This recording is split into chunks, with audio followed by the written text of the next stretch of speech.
नमस्कार मंडळी, 45 मराठी चॅनलवर तुमचं पुन्हा एकदा मनापासून स्वागत करतो नव्या व्हिडिओमध्ये आजच्या मुरांबा मालिकेच्या. मित्रांनो, प्रेमामध्ये आणि युद्धात सगळं काही माफ असतं असं मी नेहमी म्हणतो आणि तशी म्हणच आहे. पण जेव्हा प्रेमात युद्धासारखी परिस्थिती निर्माण होते तेव्हा मात्र जी गंमत घडते ती पाहण्यासारखी असते. आजच्या मुरांबा मालिकेच्या भागात असंच काहीसं घडलं आहे, जिथे खोटं बोलण्याच्या स्पर्धेत अक्षय जिंकण्याचा प्रयत्न करतोय, पण त्याचं हे खोटं आता त्याच्याच अंगाशी येणार की काय अशी परिस्थिती निर्माण झालेली आहे. आजचा एपिसोड खऱ्या अर्थाने इमोशन्स, ड्रामा आणि थोड्याशा कॉमेडीचा एक जबरदस्त पॅकेज होता असं मला वाटतं. आजच्या भागाची सुरुवात ज्या पद्धतीने झाली ना आणि ज्या वळणावर येऊन हा भाग थांबला आहे ना, ते पाहून प्रेक्षक म्हणून आपली उत्सुकता एकदम शिगेलाच पोहोचते बघा.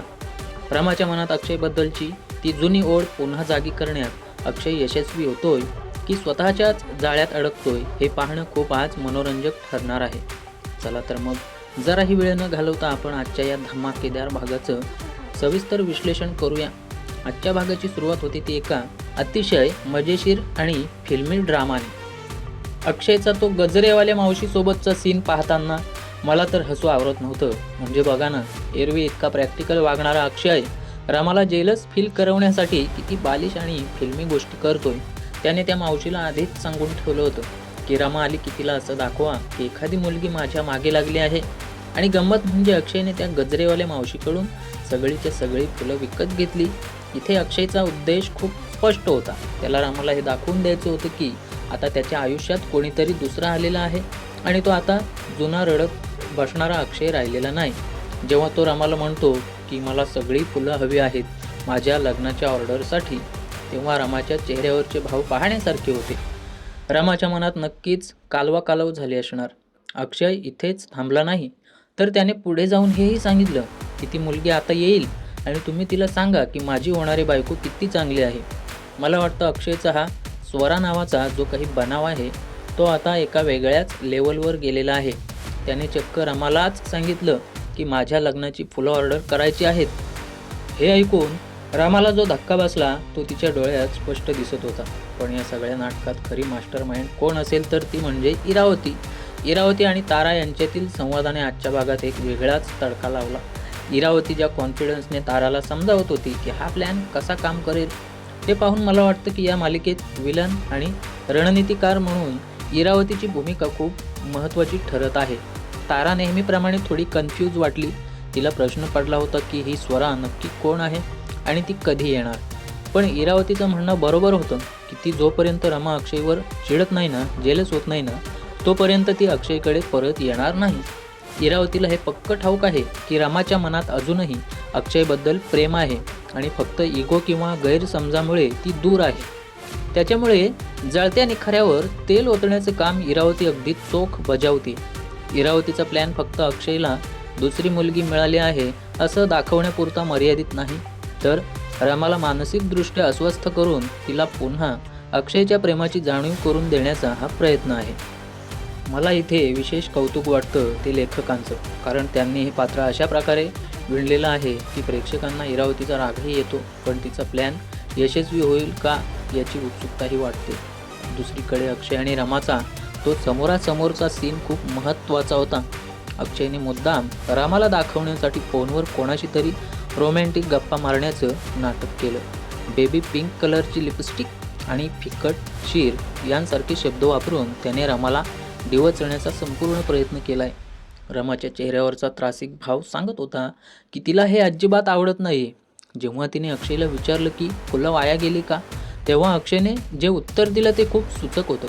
तो म्हणाला, मी माझ्या स्वरासाठी फुलं घेतली होती आणि तिच्यावर उधळली, मग वाया कशी गेली. इथे अक्षयने आपण रोमॅन्टिक झालो आहोत हे दाखवण्याचा जो प्रयत्न केला तो थोडा अतिशयोक्तीपूर्ण वाटला, पण रमाच्या मनाचा ठावा घेण्यासाठी तो गरजेचा होता.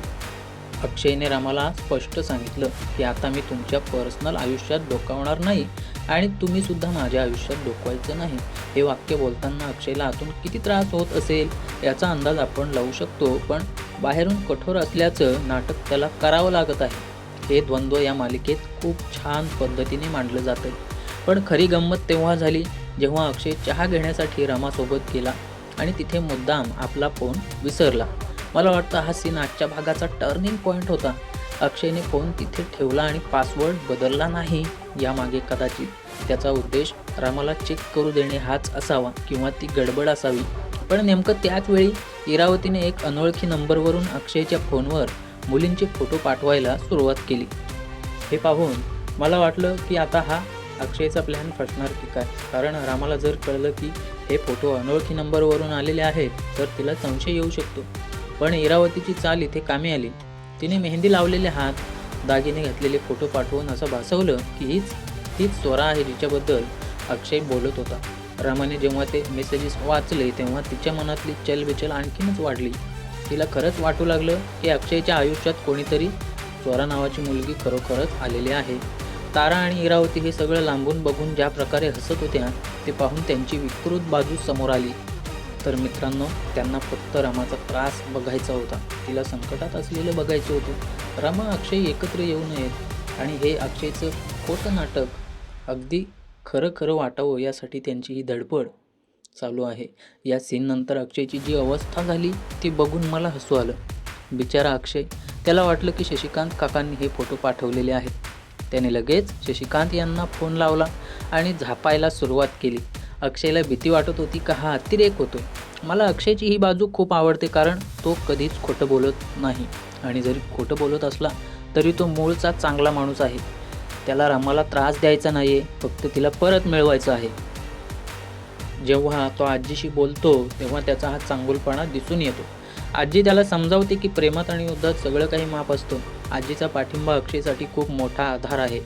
आजीचं म्हणणं होतं की जर हे सगळं करून रमा परत येणार असेल तर हा खोटेपणासुद्धा सत्यापेक्षा पवित्र आहे. प्रेक्षकांनो, तुम्हाला काय वाटतं? आजीचं हे वागणं बरोबर आहे का की त्यांनी अक्षयला सत्य सांगायला लावायला हवं होतं? माझं मत विचाराल तर कधीकधी नातं वाचवण्यासाठी केलेले छोटे खोटे प्रयत्न चुकीचे नसतात, पण जर ते अंगलट आले तर मात्र खूप त्रास होतो. आजच्या भागात रामाच्या मनातील द्वंद्वाचे चित्रण खूप सुंदर रीतीने केलेले आहे. जेव्हा ती रस्त्याने एकटी चालत असते आणि तिला तिचं प्रतिबिंब दिसतं, तो सीन खूप प्रतिकात्मक होता. तिचं अंतर्मन तिला विचारतोय, तुला जेलसी होते का? आणि रमा ते मान्य करायला तयार होत नाही. ती स्वतःशीच भांडते. अक्षयने मला कितीदा सांगितलं होतं की त्याचं माझ्यावर प्रेम आहे, पण मी त्याला दूर लोटलं. ही जाणीव आता तिला होऊ लागलेली आहे. कुठेतरी रमाला भीती वाटते की तिने घेतलेला निर्णय चुकीचा तर नाही ना. अक्षयला कायमचं गमावण्याची भीती तिच्या मनात घर करू लागलेली आहे. हे सायकोलॉजिकल चित्रण मालिकेच्या खोलीला वाढवतं. रमा वरवर कितीही कठोर असली ना तरी आतून ती अजूनही अक्षयचीच बायको आहे, हे आजच्या या सीनमधून अधोरेखित झालं. पण या मालिकेत आजच्या भागात जर कोणी गेम चेंजर ठरलं असेल तर तो म्हणजे साईची एंट्री आणि त्याचा रमाला दिलेला सल्ला याने कथेला, मालिकेला एक वेगळं वळण दिलेलं आहे. साई हा अत्यंत समंजस आणि प्रॅक्टिकल मुलगा दाखवलेला आहे.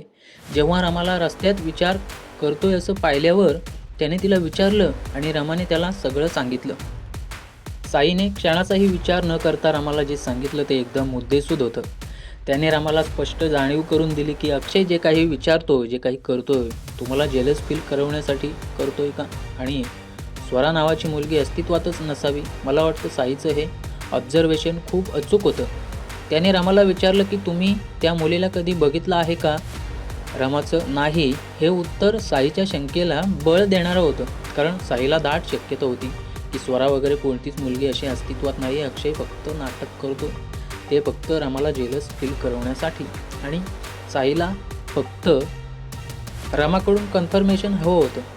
आणि म्हणूनच साईने रमाला एक खूप महत्त्वाचा सल्ला दिला की जर तुम्हाला सत्य जाणून घ्यायचं असेल तर तुम्हालाही नाटक करावं लागेल किंवा थेट जाऊन भिडावं लागेल. साईमुळे रमाला एक नवी दृष्टी मिळाली. नाहीतर रमा कदाचित त्या खोट्या फोटोंना खरं मानून गप्प बसली असती आणि रडत बसली असती. साईने तिला लढायला शिकवलं. शेवटच्या टप्प्यात जेव्हा रमा आणि साई अक्षयच्या घरी पोहोचतात तेव्हाचा ड्रामा तर पाहण्यासारखा होता. रमा आता पूर्ण तयारीनिशी आली होती. तिने ठरवलं होतं की आज दूध का दूध आणि पाणी का पाणी करायचंच. अक्षयच्या घरी जाऊन तिने जो प्लॅन टाकला त्याने अक्षयची बोबडी वळली. ती थेट अक्षयला म्हणाली, अक्षय, माझं तुमच्यावर खूप प्रेम आहे आणि मी तुमच्याशिवाय जगू शकत नाही. ते ऐकून अक्षयला क्षणभर आनंद झाला असेल, पण पुढच्याच क्षणी रामाने जे अस्त्र उगारलं ते भारी होतं. ती म्हणाली, तुम्ही त्या स्वरासमोर हे कबूल करा की तुमचं माझ्यावर प्रेम आहे. रामाचा हा डाव अक्षयला पूर्णपणे अनपेक्षित होता. मला वाटतं रामाने इथे खूप हुशारीने अक्षयला कोपऱ्यात पकडलं आहे. तिला आता पक्का संशय आला आहे की स्वरा नावाची कोणी मुलगी नाहीच आहे, त्याच्यामुळे तिने हे चॅलेंज दिलं. दर्शक मित्रांनो, आता इथे माझा एक अंदाज आहे की थोडं विश्लेषणसुद्धा अक्षय या परिस्थितीला कसा हाताळणार. कारण घरात स्वरा नावाची कोणी मुलगी नाही, अशावेळी तो कोणाला समोर आणणार.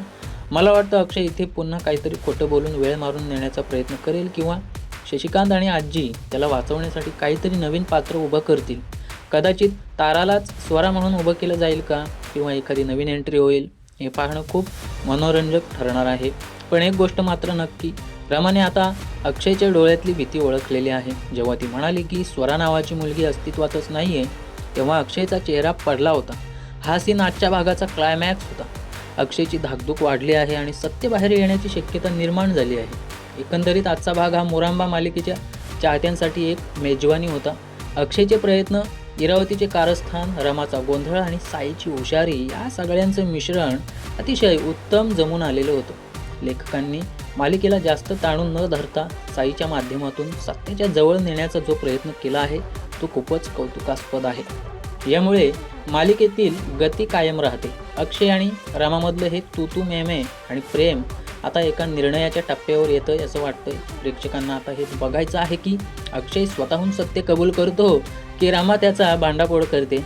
जर रामाने त्याचा खोटेपणा पकडला तर तिची प्रतिक्रिया काय असेल? ती पुन्हा रागावून निघून जाईल की अक्षयच्या या बालिश प्रेमाचं कौतुक करेल? हे प्रश्न आता आपल्या मनात घर करून आहेत. माझ्या मते उद्याच्या भागात आपल्याला अक्षयची खूप मोठी फजिती झालेली पाहायला मिळू शकते, किंवा असंही होऊ शकतं की आजी वेळेवर येऊन काहीतरी सारवासारव करेल. पण साई आता रमेच्या बाजूने उभा राहिल्यामुळे अक्षयला खोटं लपवणं कठीण जाणार आहे. साई आणि रमा मिळून अक्षयचा हा मिशन स्वरा फ्लॉप करण्याची दाट शक्यता आहे. आणि खरं सांगू, मला वाटतं हे लवकरच संपावं आणि त्यांचं मिलन व्हावं, कारण आता हा दुरावा प्रेक्षकांनाही अस्वस्थ करतोय. तर मंडळी, आजच्या म्हणजेच 8 जानेवारी 2026च्या भागाचं हे विश्लेषण तुम्हाला कसं वाटलं? माझ्या या अंदाजांशी तुम्ही सहमत आहात का? तुम्हाला काय वाटतं? अक्षय आता रामाला काय उत्तर देईल? स्वरा म्हणून तो कोणाला समोर आणेल की सरळ सत्य सांगून टाकेल? तुमची मते मला कमेंट बॉक्समध्ये नक्की कळवा. मला तुमची प्रत्येक कमेंट वाचायला खूप आवडतं. आणि हो, जर तुम्ही अजूनही आपल्या लाडक्या 45 मराठी या चॅनलला सबस्क्राईब केलं नसेल तर हो, वाट कसली बघताय?